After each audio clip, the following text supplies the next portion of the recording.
edhe pse mendoj se gjykata kushtetuese në këtë rast nuk ka shpëtuar nga ndikimi politik, pra e mendoj si një regji këtë vendim, ka disa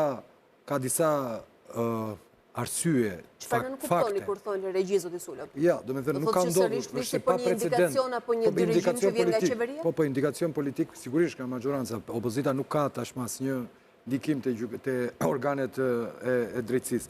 Ky vendim vjen domethënë 3 ditë pasi seancës dëgjimore të palëve.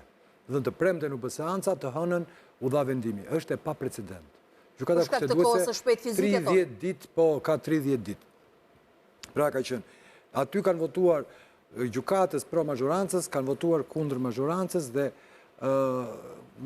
gjykatës që janë të afiluar ose kanë ardhur si me bindje djathtas, kanë votuar pro. Kjo është pak e ngatruar në kuptimin që çfarë del nga precedenti. Se debati vjen atje ku e nisëm në fillim që tani ky vendim i gjykatës kushtetuese e kthen Erion Velian e ndryshon masën e sigurisë, e kthen në liri dhe po e ktheu në liri e çon kryetar bashkie, po e çoi kryetar bashkie dhe e ktheu në liri. Veliaj del nga burgu dhe zëvendës kryeministre e marr në hetim të premten, nuk shkon në arrest, nuk shkon në shkarkim. Tani ju po më thoni që shqetësimi prioritar është halli i ndërtimit të presidentit për të tjerët dhe nuk është më halli i mbajtjes ekuilibrave dhe mbajtjes pushtetit. Është halli i mbajtjes ekuilibrave dhe mbajtjes pushtetit. Pra vendoset një precedent, edhe me çmimin që Meta, padyshim, zoti Meta duhet të dalë sepse ka një vit e caj që mbahet në para burgim, e pa precedent, edhe Beqaj, edhe zoti Ahmetaj. Pra, këtu na krijohet një precedent dhe përshëndetja e Ramës sot, e këti përshëndetje, po rjedhoja që ai lexoi. Se vendimarrjet kushtetuesës? E dyta, për mendimin tim, pra, unë e mendoj si ndikuar politik se ka arsye, shikoja prapavi politike. Prapavia e dytë politike janë zgjedhjet në Tiranë. Zgjedhjet në Tiranë, një kandidat. Po pse do t'i interesonte një majorancë e cila në fakt ishte këmbgulse dhe insistuese për një datë për zgjedhjet edhe në kryeqytet? Po ishte, po nuk e kishte testuar kandidatin që kishte. Po ishte, po nuk e kishte testuar në sondazhe mbështetjen e zotit Veliaj. Pra ju po thoni që matja ka zhvilluar? Po ishte, po nuk e kishte testuar zotin Arlind Qori në këtë ngulmimin e tij për të kandiduar sërish e sërish. Votat janë në rritje. Pakënaqësia nga qeveria është në rritje. Të tjera, parfëria, gjitha. I mundshëm nga figura e Manasir Liut mund t'i ketë dhënë këtë stimul për të ndikuar kësaj në kushtetuese. Tre bashk, sondazhi fundit, si noto sondazhi e nxirrte Veliajin me mbështetje 29%. Është një sondazh që e ka bërë jo pa qëllim të pyeti, po çrëndsi ka, ne marrim shifrën. Dhe unë i besoj noto sondazhit në kuptimin për historikun që ka.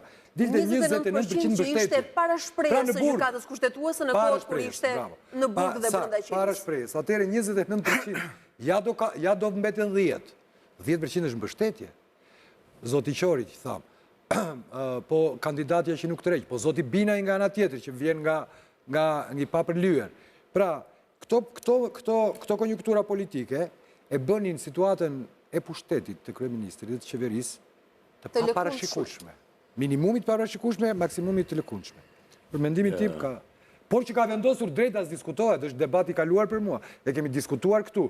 A i thot neni 115 të referon në neni 62 të famshëm. Pra, neni 62 është detajim, të thot që shkarkohet pika A, pika B për shkelje të rënda, neni 62 qeverisjes vendore, pika B, pika C për kur mund 3 muaj. Kur mungon 3 muaj... Pra të që një ti drejt si arsyetim juridik për ju është një elementi i zauruar. Është pa diskutuar. Ta dëgjoj pak zotin Zogaj. Zotin Zogaj, për ju, a mund të ketë indikacione dhe skenare politike sekondare të cilët mund ta kenë simuluar kushtetuesen, apo realisht besoni se qëndron të argumenti juridik dhe praktikisht si rrallë herë pastërtisht mund t'jepet drejtësi dhe ndoshta nuk ka interpretime të dyta?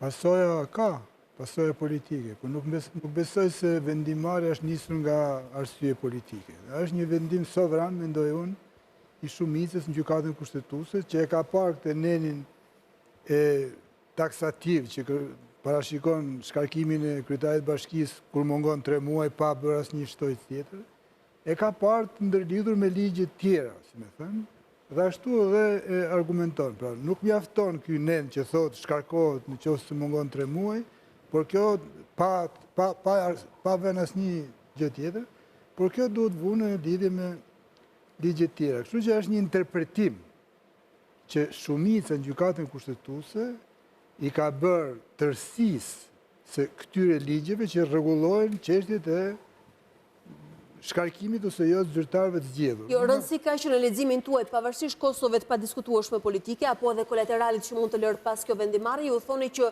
stimul politik për të shkuar të kjo vendimarrje nuk ka pas. Pasoja ka dhe mund të flasin, por nuk ma merr mendje se ka pas, s'ka pas se si, sepse që u tha dhe nga paraforci, se ka shumë faktor në lojë që pak a shumë kanë qenë të interesuar që kjo të shkoje deri në fund, më thënë.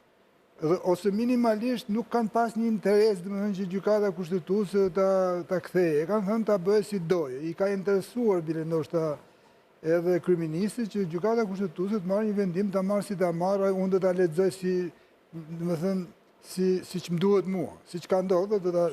Pra mund të ketë qenë rënje të lirë, sepse ka qenë e favorshme.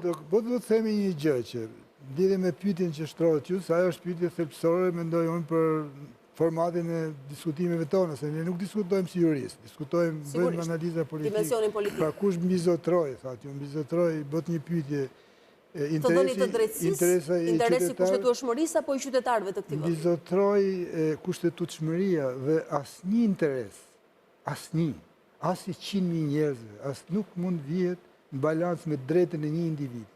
Ky është madhështia e shtetit të drejtës në demokraci. E drejta e personit e individit është mbi gjithçka, mbi qeveri, nëse është e drejtë. Nga kjo pikpamje unë duhet të trokas fuqishëm vendimin e gjykatës kushtetuese, që në interpretimin që i ka bërë, se është gjithnjë interpretim, se sa kohë që ka dhe pakica, aty do të thotë se është interpretuar apo jo, nuk është si një bëjnë dy.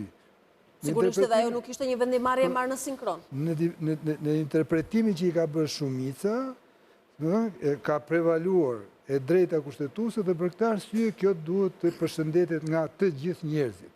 Kemi një institucion, një gjykatë sovrane që vigjelon për drejtat tona. Nga herë gabon ajo është aty. Mirë, për pasojë edhe ndërtimin e presidentit diskutojmë pas pak, por shoh që zot Evangjeli ka një ndërhyrje ndërkohë. Ajo të cilët të gjithë e dyshojnë dhe mendojnë se është kryesorja ishte faktori Rama në këtë histori. Shumë kush në Tiranë në këto muaj të stuhishëm për Veliaj, në këtë sak të gjatë që ai ka tashmë me drejtësinë dhe jo vetëm, e shikojnë në Ramën si mbas arkitektin e rënjes së tij spektakolare. E shikojnë në Ramën mbas formulimit të akuzave, mbas akuzave për të dhe për familjarët, arrestimin e drejtorëve, pra enturazhit të tij të afërt, arrestit, izolimit në qeli, linçimit publik e kështu me radhë. Në fakt, Rama i cili gjithashtu konsiderohet se njeriu që ndikon apo kontrollon gjyqësorin, është njeriu i cili do të ishte më i dëshpëruar nga ky vendim.